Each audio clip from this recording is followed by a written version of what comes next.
Hello बच्चों, आज मैं आप लोगों को विद्युत विभव किसे कहते हैं बताने जा रहा हूं। तो आइए बोर्ड पर ध्यान से देखिए। विद्युत विभव को इंग्लिश में इलेक्ट्रिक पोटेंशियल कहते हैं। विद्युत विभव को इंग्लिश में इलेक्ट्रिक पोटेंशियल कहते हैं। तो आइए इसकी परिभाषा को ध्यान से समझते हैं। एक कूलाम के परीक्षण धनावेश को अनंत से विद्युत क्षेत्र के भीतर किसी बिंदु तक लाने में किए गए कार्य को उस बिंदु का विभव कहते हैं। ओके बच्चों, एक बार फिर से ध्यान से सुनिए। एक कूलाम के परीक्षण धनावेश को अनंत से विद्युत क्षेत्र के भीतर किसी बिंदु तक लाने में किए गए कार्य को उस बिंदु का विभव कहते हैं। विभव को V से व्यक्त करते हैं। विभव को अंग्रेजी के बड़े अक्षर V से व्यक्त करते हैं। विभव का फार्मूला ध्यान से देखिए। विभव बराबर होता है कार्य बटे आवेश। विभव बराबर होता है कार्य बटे आवेश। ओके बच्चों, तो इस परिभाषा को ध्यान से समझिए। यहाँ पर Q कूलाम का कोई चार्ज है, इसका विद्युत क्षेत्र चारों तरफ फैला हुआ है। जैसा कि मैंने आपको पीछे बताया है, कोई आवेश होता है तो उसका विद्युत क्षेत्र उसके चारों तरफ फैला होता है। यहाँ Q कूलाम का कोई चार्ज मैंने मान लिया है, इसका विद्युत क्षेत्र इसके चारों तरफ फैला हुआ है। ओके, ध्यान दीजिए। अब इससे अनंत, इस आवेश से या इसके विद्युत क्षेत्र से अनंत दूरी पर, इस आवेश के विद्युत क्षेत्र से अनंत दूरी पर एक परीक्षण आवेश जिसका मान 1 कूलाम है मान लिया गया। अब इम्पोर्टेंट चीज है परीक्षण आवेश के बारे में आप समझ लीजिए। तो परीक्षण आवेश के बारे में कुछ मुख्य बातें मैं बता रहा हूँ, ध्यान से समझिए। परीक्षण आवेश एक काल्पनिक आवेश होता है। याद रखिए, परीक्षण आवेश क्या होता है जी? एक काल्पनिक आवेश होता है। वास्तव में ऐसा कोई आवेश होता नहीं है, अध्ययन को सरल करने के लिए मान लिया जाता है। ओके बच्चों, परीक्षण आवेश क्या होता है? एक काल्पनिक आवेश होता है और बहुत ही छोटा सा आवेश होता है। ओके बच्चों, और ऐसा वास्तव में कोई आवेश होता नहीं है, अध्ययन को सरल करने के लिए ऐसा मान लिया जाता है। और हमेशा परीक्षण आवेश प्लस होता है और इसे Q0 से व्यक्त करते हैं। ओके बच्चों, तो आप याद रखिए इतनी बातें परीक्षण आवेश के बारे में। परीक्षण आवेश हमेशा धनात्मक आवेश होता है और इसे Q0 से व्यक्त करते हैं। और यह काल्पनिक आवेश होता है और यह बहुत ही छोटा आवेश होता है। इसका खुद का विद्युत क्षेत्र नहीं होता है, इसका खुद का विद्युत क्षेत्र नहीं होता है, याद रखिए। ओके बच्चों, तो परीक्षण आवेश के बारे में इतनी चीजें याद रखिए। काल्पनिक आवेश होता है, अति सूक्ष्म आवेश होता है और इसे Q0 से व्यक्त करते हैं। यह हमेशा धनात्मक आवेश होता है। ओके बच्चों, तो देखिए अब यहाँ पर ध्यान समझिए। जैसा कि मैंने बताया Q कूलाम का चार्ज है, ठीक है, इसका विद्युत क्षेत्र चारों तरफ क्या हुआ है? फैला हुआ है। अब इस आवेश के विद्युत क्षेत्र से, इस आवेश के विद्युत क्षेत्र से अनंत दूरी पर एक परीक्षण आवेश आपने 1 कूलाम का मान लिया है, अनंत का प्रतीक है। ओके बच्चों, अब इस 1 कूलाम के आवेश को, 1 कूलाम के आवेश को अनंत से इस आवेश के विद्युत क्षेत्र के भीतर मान लीजिए A बिंदु पर ला रहे हैं, तो A बिंदु पर हमको लाने के लिए अलग कार्य करना पड़ेगा और B बिंदु पर लाने के लिए अलग कार्य करना पड़ेगा। क्यों? क्योंकि इस अनंत से A का विस्थापन अलग है और अनंत से B का विस्थापन अलग है। कार्य का फॉर्मूला होता है कार्य बराबर बल गुणित विस्थापन। विस्थापन का मान अलग अलग है तो कार्य का मान भी अलग अलग होगा। तो यही चीज मैंने लिखा है। 1 कूलाम के परीक्षण धनावेश को, ये परीक्षण धनावेश है, मान लिया गया है अनंत पर। 1 कूलाम के परीक्षण धनावेश को किसी विद्युत क्षेत्र के भीतर, इसका विद्युत क्षेत्र है। अब इस चार्ज को हम मिट दे रहे हैं ताकि आप कंफ्यूज न हो। याद रखिए इंपॉर्टेंट चीज है, किसी अन्य आवेश, इससे अलग आवेश है, इसका विद्युत क्षेत्र चारों तरफ फैला हुआ है। ओके, ठीक है।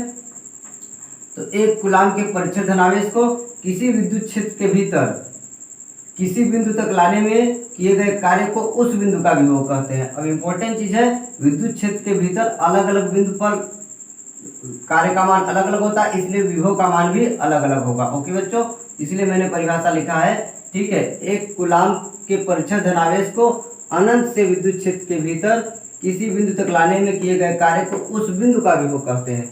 यदि 1 कूलाम के आवेश को बिंदु A पर लाएंगे तो A का विभव अलग होगा और यदि 1 कूलाम के आवेश को बिंदु B पर लाएंगे तो B का विभव अलग अलग होगा। ओके बच्चों, तो आप इतनी बात समझ पाए। अब आगे विभव से संबंधित आगे बातें ध्यान रखिए। विभव का एसआई मात्रक वोल्ट होता है। विभव का एसआई मात्रक क्या होता है जी? वोल्ट होता है। वोल्ट को V से व्यक्त करते हैं। अब एक कंफ्यूज यहाँ पर होता है, भौतिक राशि, विभव एक भौतिक राशि है, उसको भी V से व्यक्त करते हैं और विभव का जो मात्रक होता है वोल्ट, उसको भी V से व्यक्त करते हैं। इसलिए आप कोई कंफ्यूज न हो इसमें। ओके, तो विभव का एसआई मात्रक क्या होता है, वोल्ट होता है, और उसे भी वी से व्यक्त करते हैं, आप याद रखिए। विभव का एक अन्य मात्रक जूल प्रति कूलाम, विभव का एक अन्य मात्रक जूल प्रति कूलाम भी होता है, ओके। और दोनों का मान बराबर होता है, वोल्ट और जूल प्रति कूलाम का मान मात्रक बराबर होता है, ओके बच्चों। तो वोल्ट भी विभव का मात्रक है, जूल प्रति कूलाम भी विभव का मात्रक है, दोनों का वैल्यू आपस में बराबर होता है, ओके बच्चों। यानी विभव के कितने मात्रक आप समझ पाए, दो मात्रक, एक वोल्ट होता है, एक दूसरा जूल प्रति कूलाम होता है, दोनों की वैल्यू आपस में बराबर होती है, ओके बच्चों। अब ध्यान दीजिए, एक वोल्ट की परिभाषा, एक वोल्ट की परिभाषा है, एक कूलाम के परीक्षण धनावेश को, एक कूलाम के परीक्षण धनावेश को अनंत से विद्युत क्षेत्र के भीतर किसी बिंदु तक लाने में यदि 1 जूल कार्य करना पड़े तो उस बिंदु का विभव 1 वोल्ट होगा, ओके बच्चों। एक कूलाम के परीक्षण धनावेश को अनंत से विद्युत क्षेत्र के भीतर किसी बिंदु तक लाने में यदि 1 जूल कार्य करना पड़े तो उस बिंदु का विभव 1 वोल्ट होगा, ओके बच्चों। जैसे बात को समझिए, एक V बराबर आपका फार्मूला क्या है, W/Q Q not, okay. V बराबर फार्मूला क्या है, W/Q नॉट, यानी कार्य बटे आवेश, कार्य बटे आवेश। यदि आवेश का मान आपने क्या कह दिया, 1 कूलाम कह दिया, आवेश का मान क्या कह दिया, 1 कूलाम, और यदि कार्य का मान क्या कहो, 1 जूल हो, क्या हो, 1 जूल, तो विभव का मान क्या हो जाएगा, 1 वोल्ट हो जाएगा, क्या हो जाएगा, 1 वोल्ट। और 1 वोल्ट का मतलब क्या होता है, 1 जूल बटे कूलाम है, 1 जूल प्रति कूलाम भी होता है, ओके बच्चों। जैसा कि मैंने यहाँ पर लिखा है, 1 वोल्ट बराबर होता है 1 जूल प्रति कूलाम के, ओके। तो वही 1 कूलाम के आवेश को, 1 कूलाम के आवेश को यदि बिंदु ए तक लाने में यदि 1 जूल कार्य करना पड़े तो बिंदु ए का विभव कितना होगा, 1 वोल्ट होगा, ओके बच्चों। इतनी बात समझ पाए आप। अगला इंपॉर्टेंट चीज याद रखें, विभव, विभव एक क्या है जी, अदिश राशि है। विभव क्या है, इलेक्ट्रिक पोटेंशियल एक स्केलर क्वांटिटी है, अदिश राशि है, ओके बच्चों। तो इसको आप नोट कर लीजिए, इसका स्क्रीनशॉट ले लीजिए। फिर मैं आगे देखिए, विभव का विमीय सूत्र mL² T/-3 A/-1 होता है, ओके बच्चों। तो जैसा कि मैंने आपको पीछे फार्मूला बताया, विभव का कार्य बटे आवेश होता है। विभव का फार्मूला क्या होता है जी, कार्य बटे आवेश। कार्य का विमीय सूत्र mL² T/-2 होता है, और आवेश का विमीय सूत्र याद रखिए AT होता है, ओके बच्चों। अब इसको जब हम सरल करेंगे तो आप देखिए, m तो ऐसे ही रह जाएगा, L² भी वैसे रह जाएगा, और T/1 है और T/-2 ऊपर है, तो ये घात ऊपर जाएगा तो क्या है, -1 हो जाएगा, तो -2 और -1 क्या हो गया, -3 हो गया, -3 हो गया। और घात 1 है ए पर, ए ऊपर जाएगा तो क्या हो जाएगा, घात क्या हो जाएगा, -1 हो जाएगा। तो विभव का विमीय सूत्र आप याद रखिए, mL² T/-3 A/-1 होता है, ओके बच्चों। अब आगे ध्यान दीजिए, एक महत्वपूर्ण टॉपिक विभव से संबंधित, बिंदु आवेश के कारण विद्युत विभव का मान, बिंदु आवेश के कारण विद्युत विभव का मान, electric potential due two point charge, okay बच्चों। अब इसका क्या अर्थ है समझिए, क्यू कूलाम का कोई चार्ज है जो कि निर्वात में स्थित है, ये क्यू कूलाम का कोई चार्ज है निर्वात या वाई में आप मान लीजिए स्थित है, इससे स्मॉल आर दूरी पर, क्यू कूलाम का कोई चार्ज है, इससे स्मॉल आर दूरी पर यहाँ पर, ठीक है। विद्युत विभव का मान क्या होता है, ध्यान से समझिए, मैंने लिखा KQ/R, ओके बच्चों। स्मॉल क्यू से स्मॉल आर दूरी पर, ये कोई आवेश है, उससे स्मॉल आर दूरी पर विभव का मान क्या होता है, याद रखिए KQ/R, जहाँ के क्या है, समानुपाती नियतांक है, जो कि कूलाम के नियम में हम पढ़ चुके हैं। के का मान 1/4πε0 होता है, और जिसे आगे सरल करके इसका मान निकाला गया 9 × 10⁻9 Q/R, ओके बच्चों। अब इम्पोर्टेंट चीज है, याद रखिए, बिंदु आवेश के कारण विद्युत विभव का मान, ये फार्मूला होता है, याद रखिए। सवाल लगाने के लिए डायरेक्ट इस फार्मूले का यूज करेंगे, ओके बच्चों।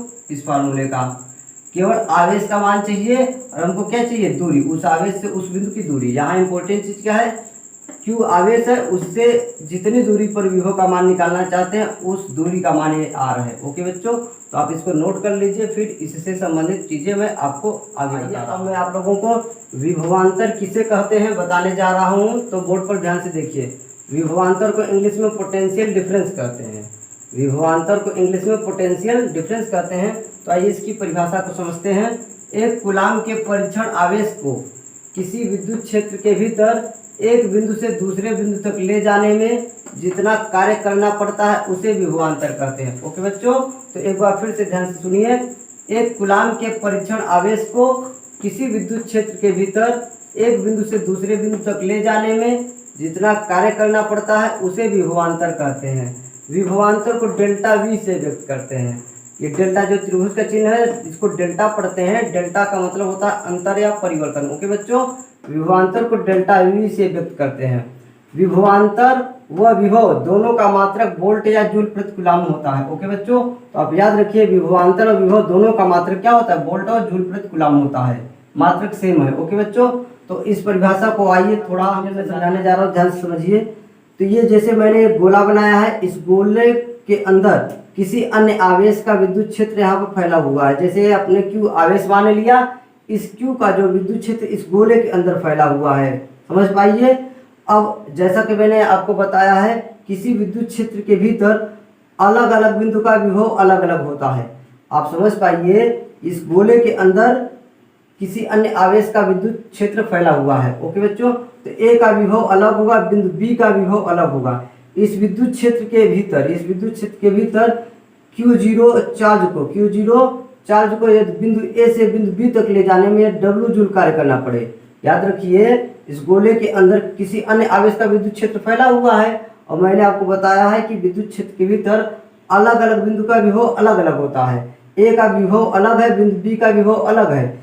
अब बिंदु ए से बिंदु बी तक किसी आवेश Q0 को ले जाने में यदि W जूल कार्य करना पड़े तो इन दोनों बिंदुओं के बीच विभवांतर का जो मान होगा VB माइनस VA बराबर W बटे आवेश, यानी कितना कार्य करना पड़ रहा है और आवेश को मान कितना आवेश आप ले जा रहे हैं। ओके बच्चों, अब यहाँ इंपॉर्टेंट चीज आपको समझना है कि बिंदु ए से बिंदु बी तक ले जा रहे हैं, तो आपने क्या लिखा है, VB माइनस VA, यानी अंतिम बिंदु का विभवांतर माइनस प्रारंभिक बिंदु का विभवांतर।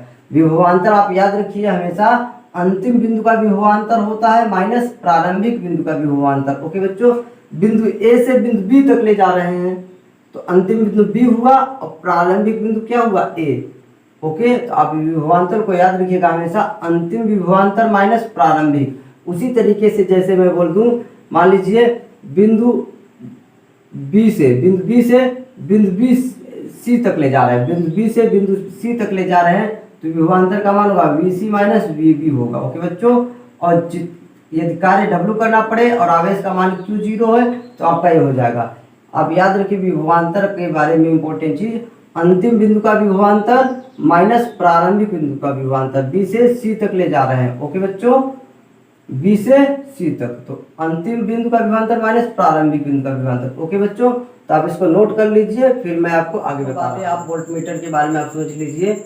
विभवांतर को वोल्टमीटर से मापते हैं। वोल्टमीटर एक विद्युत उपकरण है जिसकी सहायता से विभवांतर या विभव दोनों को मापा जाता है। ओके बच्चों, वोल्टमीटर का प्रतिरोध अधिक होता है, वोल्टमीटर का प्रतिरोध अधिक होता है और वोल्टमीटर को परिपथ में समांतर क्रम में संयोजित करते हैं या जोड़ते हैं। ओके बच्चों, तो आप याद रखिए वोल्टमीटर एक विद्युत उपकरण है जिसका प्रतिरोध बहुत अधिक होता है, इसे समांतर क्रम में परिपथ के साथ में जोड़ते हैं और वोल्टमीटर के द्वारा विभवांतर या विभव दोनों को मापते हैं। ओके बच्चों, अगला इंपॉर्टेंट चीज आप आगे जानेंगे, विभवांतर को पोटेंशियोमीटर जिसे विभव मापी कहते हैं हिंदी में, उससे भी मापा जाता है। विभवांतर को पोटेंशियोमीटर जिसे हिंदी में विभव मापी कहते हैं उससे भी मापा जाता है। ओके बच्चों, तो आप ये महत्वपूर्ण बातें भी याद रखिए, आपसे पूछा जाता है। ओके।